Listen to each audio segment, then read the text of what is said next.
Bonjour tout le monde, aujourd'hui on va essayer de retracer l'histoire du groupe Gorillaz, qui est un groupe que j'apprécie énormément, qui est fondé par Damon Albarn et Jamie Hewlett. On va essayer de retracer leur histoire en 2 minutes car c'est un groupe qui a une histoire très intéressante, car c'est un groupe virtuel.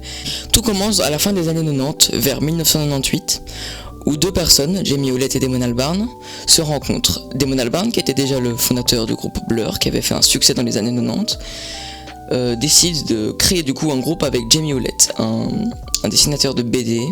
Donc on a Jamie et Damon qui regardaient MTV un soir vers la fin des années 90 et qui se disent « Oh, j'en ai marre de tous ces groupes ridicules, j'ai envie de créer un groupe sérieux qui serait différent des autres. » C'est comme ça qu'ils décident de créer le projet Gorilla. Oui, Gorilla. Juste après, évidemment, ils décident de changer le nom et le projet est simple. Juste des personnages dessinés qui chantent, voilà. Donc on est à la fin des années 90 et au tout début des années 2000, ils sortent leur tout premier album qui s'appelle Gorillaz, du coup le nom du groupe. Cet album fait un gros carton, c'est un album vachement connu qui est un des albums les plus connus de l'année 2001. Il y a surtout une grosse chanson qui est très connue, c'est Clint Eastwood. Donc voilà.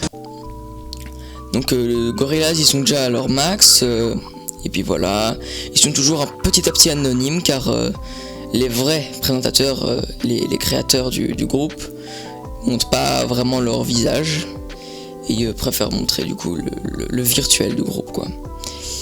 Un peu après, le temps passe et en 2005, ils sortent le plus gros succès de l'année 2005, un album que peut-être vous-même connaissez, c'est l'album Demon Days. Un album inoubliable pour moi. Donc le groupe rencontre un énorme succès, la chanson Feel Good Inc. Et désolé mon accent anglais. Donc la chanson Feel Good Inc. est vraiment incroyable et ça c'est vraiment le plus gros succès du groupe.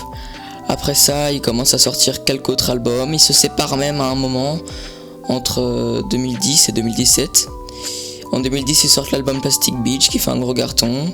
Et puis plus récemment, ils ont sorti d'autres albums, surtout The Mountain qui est sorti cette année en 2026. Et puis voilà. C'était un petit résumé de l'histoire rapide de Gorillaz. Merci beaucoup.